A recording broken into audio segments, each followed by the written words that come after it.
How much protein do we actually need for muscle growth? Hey everybody, it's Jason Blaha here. Thought I would chat with you guys and gals a little bit about this today, but a quick reminder, if you will please click a like down below. It'd be greatly appreciated. If you aren't following me or subscribed yet, please do so. And if you would be so kind, drop me a comment down below to give me your thoughts or just to say hello. All right, that being said, let's get over to the topic. A lot of arguments over the years on this, but this has been pretty heavily looked at in the research. It's pretty well understood. And when I say studies, we're talking about studies even on Olympic lifters at the Olympic level, professional drug-free bodybuilders. Like, these are studies that are done on people who lift. So when people say, well, I don't care about some study on some novice lifters who work out twice a week on machines, okay? And that's great. We don't have to worry about that. So because this is an area of interest that actually matters for money, it's actually been studied extensively, okay? Notice what I said, Olympic lifters, or we go to professional football players, things like that. College scholarship football players, D1 athletes. So we have studies on people whose muscle gain and performance actually is worth money, okay? So this is a case of, this has been studied pretty closely because this affects people's money. Like, this is business. So yeah, people kind of want to know. This is not even about bodybuilding. Plus, a lot of your nutrition guys who go into this field are really serious about bodybuilding, fortunately. You see more serious nutritionists who are serious bodybuilders really than people who do PhDs in exercise science. I've noticed that. Just noting the difference, they're more likely to have gains. Just funny observation. But that being said, we have good data. And what that data has usually found is at around 1.5 to 1.6 grams per kilogram of body weight. And that is a little bit less than that historically recommended 1 gram per pound. But that makes sense because it doesn't make sense that it would just so happen to be that the ideal amounts would be exactly 1 gram per pound of body weight, right? But that was just always a loose estimation. And, where did people come up with that original number? Just observation, right? They made that observation, like 50, 60 years ago that, yeah, if I get about 1 gram of protein per pound of body weight, we seem to make a little better muscle gains. This is where we make good gains at, right? That's just what they noted, right around that range. Not very scientific, but there's observation. And then here's what turns out. You go look at the research, the really deep research is conducted 50 years later. And what did they find? That number wasn't far off. Okay, so the old timers in the lifting world who kind of noted, yeah, that seems to be kind of about the sweet spot, they overshot it by, about 15, 20%. But they were close. So you got to look at that and go, yeah, and that makes sense, right? So if you're just trying to observe, yeah, usually when we get about to this point, well, that meant they passed optimal, they reached optimal, went a little bit past it, and found right about there was consistently worked pretty good. Yeah, it makes sense. It makes sense at just anecdotal observation because they were never below optimal. They were always a little bit above it, right?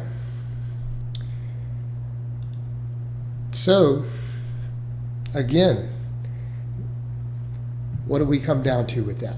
Well, that the 1 gram per pound isn't a bad number. It puts you well into the safety zone, right? And I don't think you can go wrong there. But keeping in mind the data shows you can get away with about 20% less than that and still see absolutely optimal muscle growth. Okay? Now, that being said, guess what? That also means that if it's high quality protein, in other words, those numbers, you start getting down to about 1.5 grams per kilogram of body weight, that needs to be mostly high bioavailable protein. It needs to be mostly animal protein. Okay, this doesn't mean, oh yeah, I'm going to just do a vegan diet and have one protein shake a day. Probably not going to work. Ideally, it's not. So this again assumes a nice mixed protein diet with a variety of protein sources, with most of them being high bioavailable protein. Notice I did not say complete proteins. That's also nonsense. Plant proteins are complete proteins. I don't know why this is still thrown out there. They have all the essential amino acids. They're complete. They sometimes just don't have ideal ratios of some, and they're harder to digest and absorb. Okay, we don't absorb them as efficiently. We waste some of them. We don't get all of them digested or get them to our bloodstream. So that's a little bit of a problem. So again, this number assumes that it's high quality protein. So, my general recommendations here are, shoot for that 1.5 to 1.6 grams per kilogram of body weight. You'll gain plenty of muscle. That will be ideal for your muscle.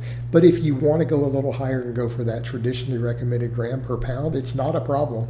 Like, it really is not a problem. It's not like you're going to gain less muscle. Now, if you're on a really tight budget and protein's expensive where you happen to be, then sure. Something to factor in. It's something for you to consider and think about. You do have to weigh out. It's okay. Now, the other end of the equation, though, people say, but to gain muscle. Well, this number was to gain muscle. Doesn't mean there aren't other benefits to higher protein. There can be. How about fat loss? How about recomposition? How about things like occasional connective tissue? Yeah, I'm going to go out on a limb and say there are metabolic benefits to exceeding this number. Right? There are studies on protein overfeeding that take this number and double it or slightly more.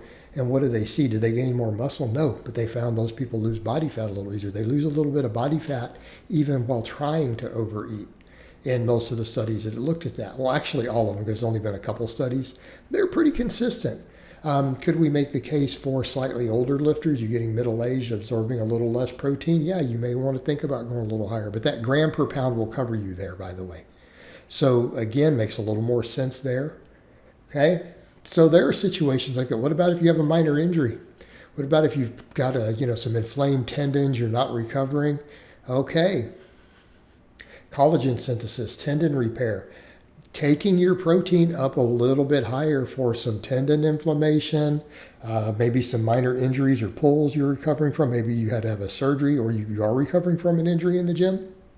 A little more protein can be beneficial. So we're no longer looking at, hey, what's ideal for muscle growth? We're like, I have some other issues that could benefit from some extra protein.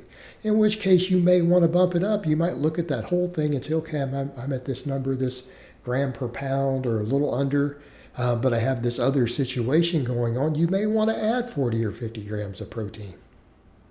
Same thing when you're trying to strip down body fat, the extra satiety, the exothermic effect. Okay, a little more protein might be useful when you're trying to strip off a little bit of body fat. Just throwing it out there. All right, guys, but that's really all I have to say on that today. I hope it's been informative, and I'll talk to you guys and gals next time.